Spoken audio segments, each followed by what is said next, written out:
I'm changing my game of the year for 2021.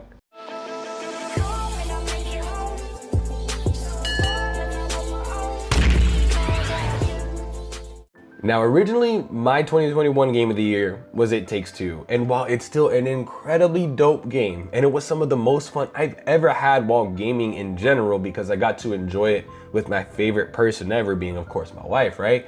I didn't play Guardians of the Galaxy in 2021. Had I played it back at release while being really close, I'd have picked Guardians of the Galaxy as my game of the year instead. Now, why didn't I play it at release?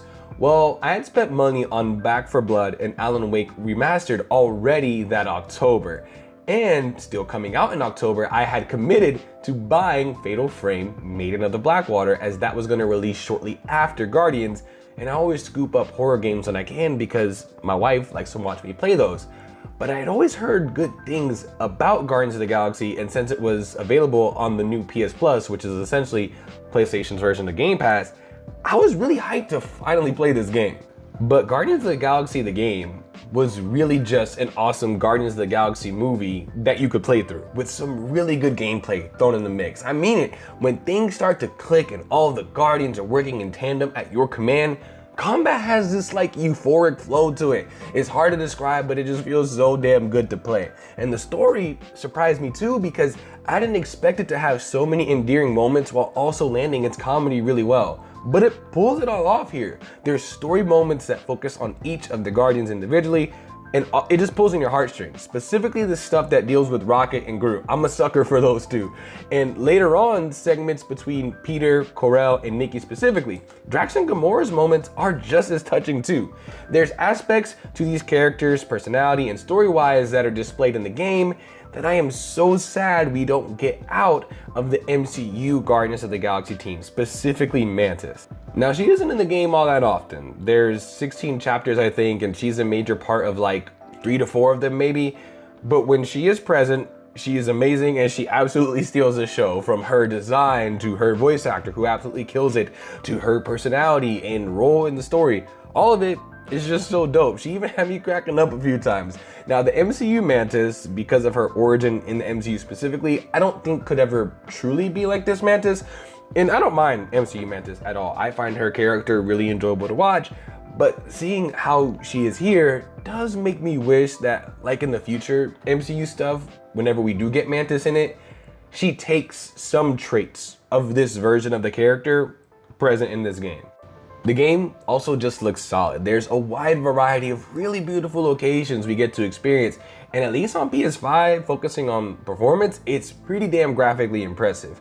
Getting to go to places like Nowhere was just awesome because it's always looked cool in the movies, and we get a lot of lore and background into the universe that the Guardians find themselves in, which is really cool for MCU fans like myself that maybe haven't read Guardians comics, but have always wanted to know more about the lore and characters that this group frequently interacts with, like, the Nova Corps, the powers that run Nowhere, and more.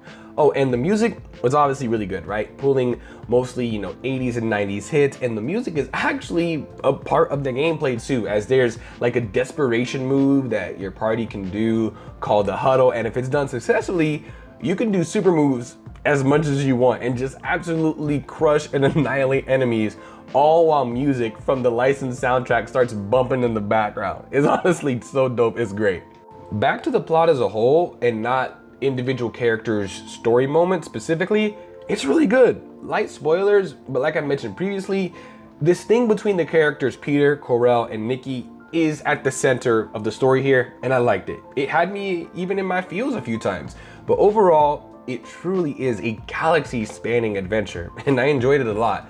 Similar to the first Guardians of the Galaxy movie, you get to witness the Guardians truly come together throughout the story of this game, and it's just as enjoyable to see here as well, maybe even more so. I do feel like I was able to appreciate it more because I'm an MCU fan and I've seen those Guardians movies, and I think people who haven't seen the movies can also enjoy this, but it is more enjoyable if you know of the Guardians. However, I feel like most people playing this game are into MCU stuff anyway, so it is what it is.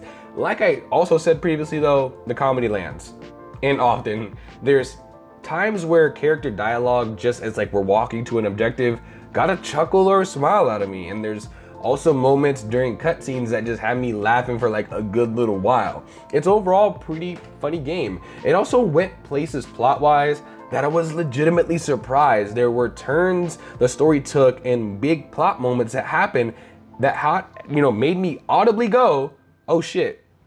So I can recommend this game probably on its story and comedy merits alone.